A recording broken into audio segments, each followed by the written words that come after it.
You've got one job to do, and that's to count how many people are unemployed, but they can't even get that right. We'll look at today's jobs numbers, but we're going to go back and look at the revisions. As the Fed meets tomorrow in Jackson Hole, Wyoming, and they're going to be coming out tomorrow. Jerome Powell will come out tomorrow, and he's going to discuss current numbers, but he won't look back at the revisions.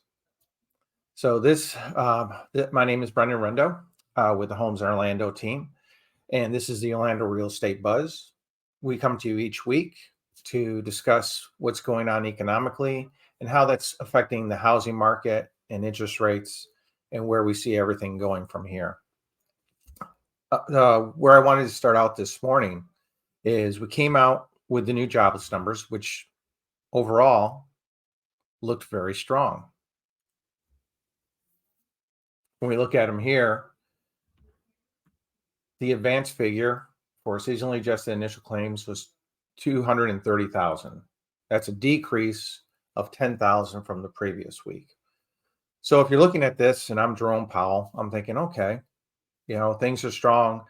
I'm not moving rates down. I may even say, oh, well, the job market is still too strong.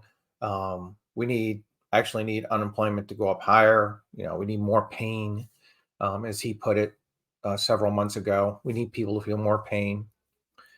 But then you get a report that's kind of slid out underneath the radar from last night.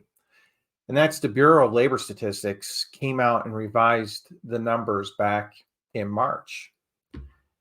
And the thing that you're not hearing in the news today is that it was a downward adjustment. It's always downwards. You ever notice it's never up? Well, there were more people employed than we thought. Actually, nope. There's less people employed than we thought. So they downward adjusted 306,000 jobs. And when you look at it over all the industries, the total non-farming jobs were down 306,000. Total private sector jobs was revised down 358,000. And pretty much everything was revised down. This one was amazing. Transportation and warehousing was revised down 146,000 jobs downward. So they have overstated everything when it comes to the employment situation in the United States currently. One of the only ones that they revised up, surprise, surprise, government jobs were actually up 52,000 because that's what we need, more government. So when you look at this, it's frustrating because it goes back to the old adage, bad information in, you get bad information out. So you've got the Fed, who's over the past several months been making interest rate increase decisions based on an extremely strong jobs market. But out in the real world, we're feeling the tension, it's not as good as everyone's claiming it is, but they continue to increase the Fed rate based on those previous job numbers. So will Jerome Powell come out tomorrow and say, you know what, we looked at the revised job numbers and the economy, while it is strong, is not as strong as we thought, and we feel we've done our job. Inflation is down, unemployment is up a little bit, and we need to continue to let our interest rates continue to do their job. Is that what he's going to say? No. I think he comes out tomorrow and says, oh, our economy's strong, our GDP is strong. Well, why is the GDP strong? Because the inflation bill has pumped billions of dollars into the system. We borrowed money again to prop up the GDP. You take out that inflation fighting bill, and our GDP drops 1% or more. So where is it leaving us right now? It's leaving us with a very high interest rate market. That's really the highest it's been in nearly 20 years, and a continued pullback in the housing market and the number of houses sold. We're down to just over 4 million homes going to be sold this year, which when you look, can't really look at the pandemic, that was a little different market, but there was roughly, I believe, was 6.5 million sold. So we're continuing to see that pull down, and you're not seeing any reason for rate relief for home buyers. The Hometown Hero program, which was a phenomenal success here in Florida, which provided up to $35,000 for first-time home buyers, in 2 months, has gone through $100 million in down payment assistance. They announced earlier this week, we are out of funds. Those funds were supposed to be for a year. And in 2 months, it's gone. It's gone. People are looking for assistance, looking for ways to get in to homes. One of the great things with that program was that it also subsidized the interest rate. So where rates may today be at 7.5, 7.75, I wouldn't be surprised if some people over the past couple of days have been quoted 8% on their 30-year mortgage. That program subsidized it. The lenders made a little less money with the program, but it helped the buyer overall because it could save them generally about 0.25% in their interest rate. But that program's gone right now. Gone. So how is that going to affect our numbers as well? Because now all those people who were lined up didn't get their house under contract in time, got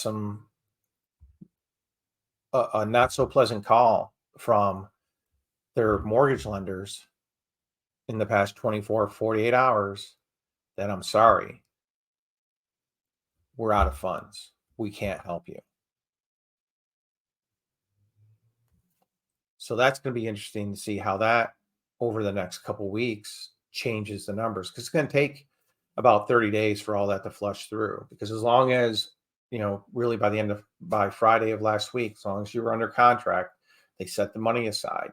So it's a 30-day window.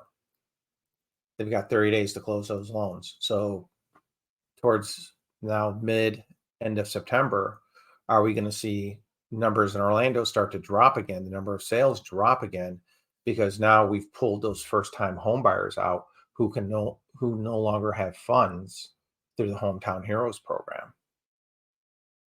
If you want to do something productive, I'd reach out to Governor DeSantis, reach out to your local state representatives, since our state does have a surplus, and ask them, please refund.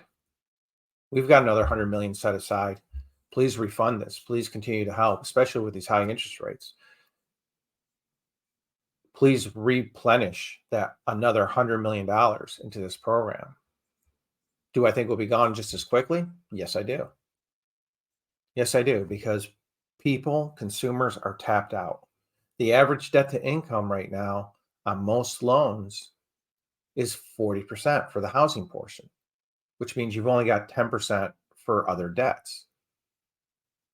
So how are people saving up? How are people pulling together even that 3.5% or 3% that you can programs you can get through FHA and conventional loans? But you got to have good credit.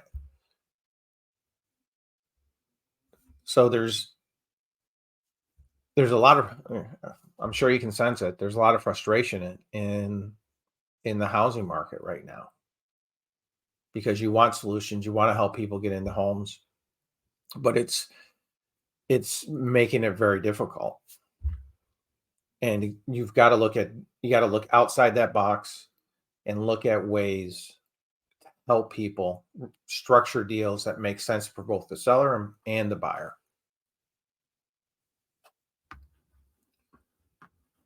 So when we get back into it here, and we get beyond these numbers, these revised numbers that the Fed has been using, I think they, like most people, they stand. I would like to see them do a quarter point interest rate cut for a number of reasons. Number one, China has just cut their rates. They're in complete free fall right now with their real estate market.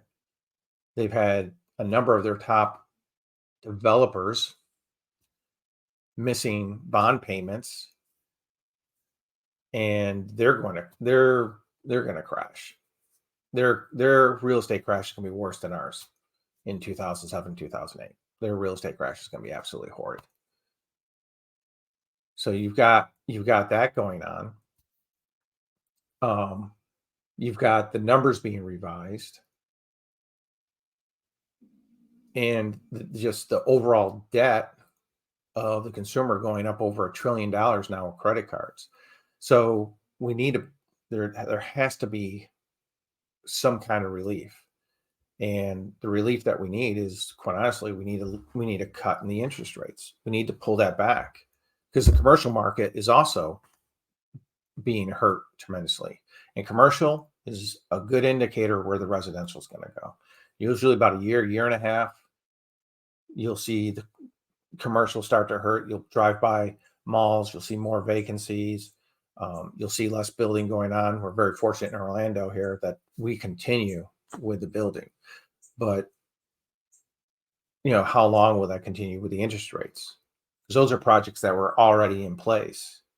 The new projects is what you got to look at. What is projected to be built down the road? Because can you afford to build a $100 million complex with an adjustable rate in a commercial situation at 7.5%, 8%? Makes it very difficult. The other thing we saw this morning is the durable goods order came out. And this was quite interesting because we've had 4 months of increases in durable goods orders, but we had a negative 5.2% drop in July. That is actually over a 9%, actually 9.6% drop 1 month to another. Big reason for this, quite honestly, is Boeing's delay on their 737. So that's one of the big reasons. But when you see a drop like this, you're looking forward going, okay, contraction of the economy. And when we look at what we got coming up this week, other things we're going to look at, we got our initial, we got our initial jobless claims.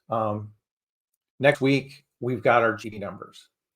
I think the rate is in the twos. I think it will probably be there, but I think we're going to have to look inside the numbers to see how much is from government spending. Borrowing of the money and the government spending, which is forcing our rates up. So when we look at rates this morning, we took a nice dip yesterday. So rates pulled back a little bit.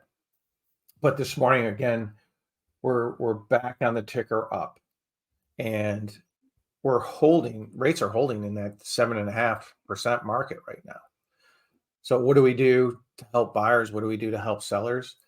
This is where, we're working with a lot of the buy down situations again, buying the rate down so that we can cut $300 to $400 off of a payment for buyers. And that's kind of what we're looking at, is different, ways like that to be creative overall. Because again, we don't have a crystal ball. We don't know when rates are going to drop. We don't know if rates are going to drop. So we've got to approach it from a long-term analysis in that, okay, can we look at this and what's the best thing overall for the buyer and the seller where they're both going to get a win-win situation? Is it with the seller giving a contribution so that the buyer can do a rate buy down? So that instead of being at 7.5, maybe we buy down the rate, do a permanent rate buy down to 6.5, and we save it. We save that buyer $300 to $400 a month on their payment, because having it locked in long term, it provides stability.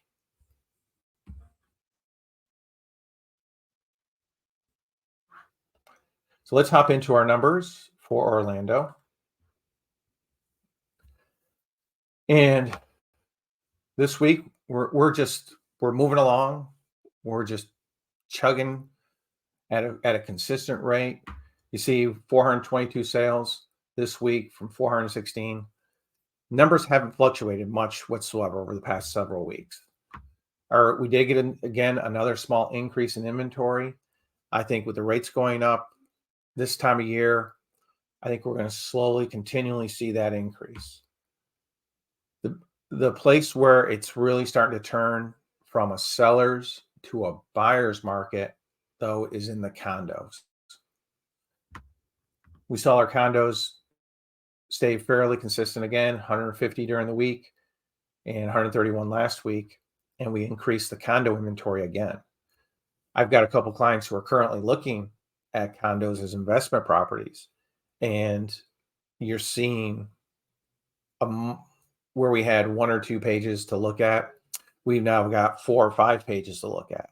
And we've got a lot of properties that are sitting well over 30 days, 40 days, 50 days on the market. So those are ones that we know we've got an opportunity to go to the buyer because it's a cash situation, and work on negotiating, try and push that price down a little bit.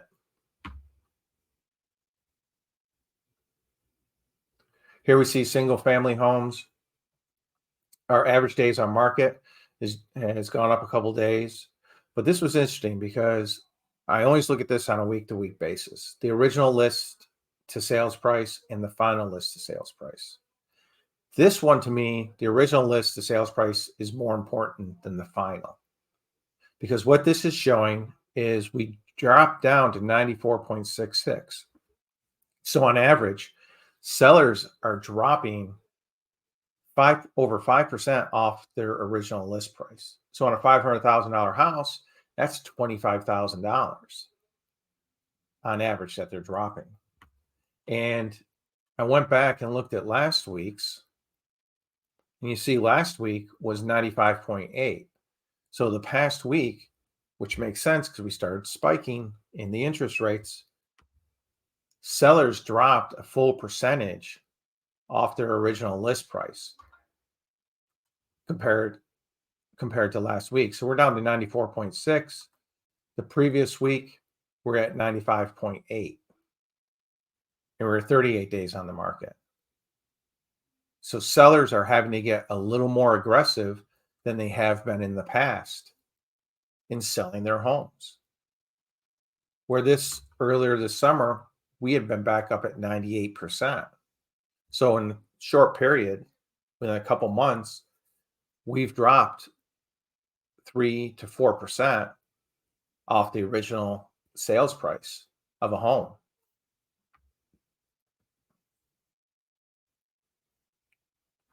You see here, we're starting to take that dip. This is the median sales price line.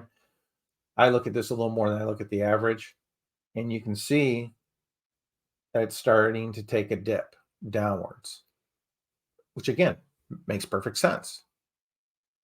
We've got higher interest rates. People can max out so much, and then they're just going to walk away from the deals, which a lot of people are.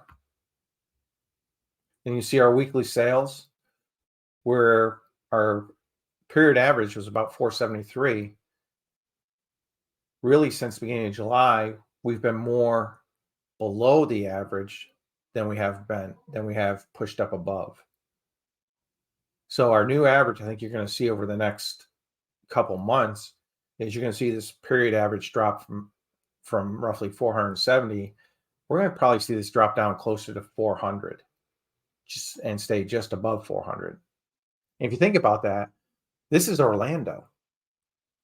So you take 400 homes over 4 weeks, a month, that's only 1,600 homes being sold with a general population of, well over 1 million people. That's not a lot of houses. It's not a lot of houses being sold. Then we see our average days on market, and where we had dropped down in July, which is usually a busier month, you see we're starting to push it back up. And I think we're going to get back up to these numbers, this 46, 45, 48, especially going into the fall. Fall's generally a little bit slower overall, consistent, but slower than the summertime. And then here we are finally starting to see, again, our inventory is continuing to grow. And we're down to where we're only about 7.6% below where we started in January. And January really kind of started pushing us. There's more of an even market overall, not a real seller, not a real buyer, but more of an even market. And that's what we're starting to push back into. There are some homes, of course, that will sell quickly in a day or two, but there's more homes staying on the market longer than previous. Then we see here in the condos, same thing. Is our original list price to sales price, they're dropping nearly 40% off the original price. How does that compare to last week? Let's take a look. Last week they actually dropped a little bit more. So what you're seeing it's a much bigger drop than it had been over the summer. Our weekly sales price, condos are always kind of all over it because you get one big one sale, it kind of spikes it, which I always found interesting. But the weekly sales numbers you see here, we've took a huge dip beginning in July, had a spike for the last week of the month, but then we're back below our average here too. 130 and 150, which that period is 155. And this is the big thing right here. We actually jumped 8 days on average for days on market. That's a big jump from 40 to 48 is a big jump. But we also saw the price decreases. And then this is the other thing is our inventory. Our inventory now is 15% above where it was in the beginning of the year. So when you go on and if you're looking at for a condo, you're seeing a bigger selection to choose from. Bigger selection means I've got more negotiation room. So overall, our market is consistent. It's not wow, but it's consistent. And if you're out there looking, and you're looking in the condo, looking at homes, realize now as a buyer, we've got more room to negotiate, especially if that house has been sitting or that condo's been sitting. And that's an important thing to look at when you're getting ready to negotiate is, okay, how long has this house been on the market? If it's been on for 10 days, the seller may not be willing to move yet, or maybe move a little bit. But if it's been on for 30 or 45 days and it's vacant and they're having to make that extra mortgage payment, they're probably going to be willing to do a little more than you thought they were going to do. And the way to make it a win-win, I think in a lot of situations, is to work with them towards closing costs, help you get your rate down. If you're having to use a mortgage, not doing cash, long term, it's a bigger benefit to get that rate down than it is maybe to negotiate a $5,000 savings off a house. Well, I wanted to thank you for joining us today. Please like and subscribe, and we'll see you next week on the Orlando Real Estate Buzz, and have a wonderful, wonderful day. Bye-bye.